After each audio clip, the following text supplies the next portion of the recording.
Here are examples of educational modules from the Children's University of Manchester. This is a legacy project. It's kind of been wound down way back in the day when I first moved to Manchester. One of the first clients I got was the University of Manchester, and they were making educational applications in Flash, and I knew Flash backwards, so we were making these things on exercise and ancient Greece and things like that, and the idea was children would go on them and learn about the various aspects of those subjects in these modules that were written by the students and professors and lecturers at the university. Obviously, I think we all probably know what happened to Flash.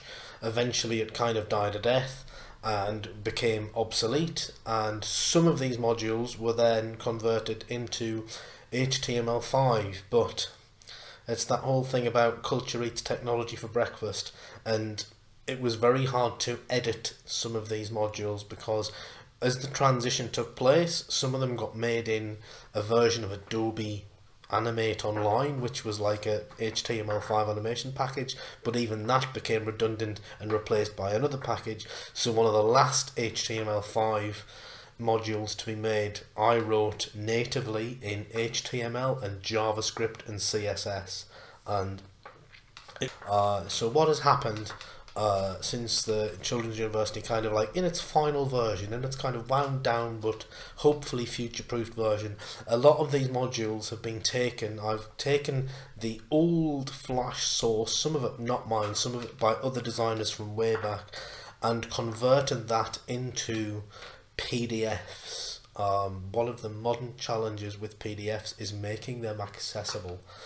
In 2022, when I'm talking to you now, PDF accessibility is a big deal, and it's really tricky to turn old Flash content into accessible PDFs. And it's only so successful. There's a reasonable amount of success that was had, because even the PDF standards aren't necessarily set in stone as we're talking now, as educational establishments find out what they are.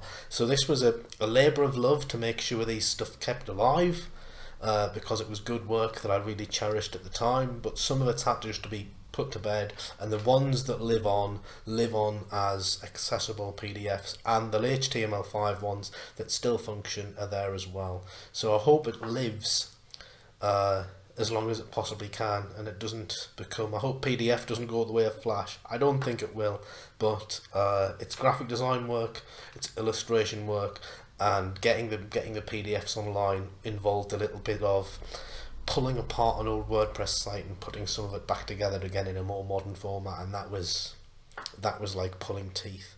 But hey, I'm a problem solver. So if this is something you think you need, give me a nudge.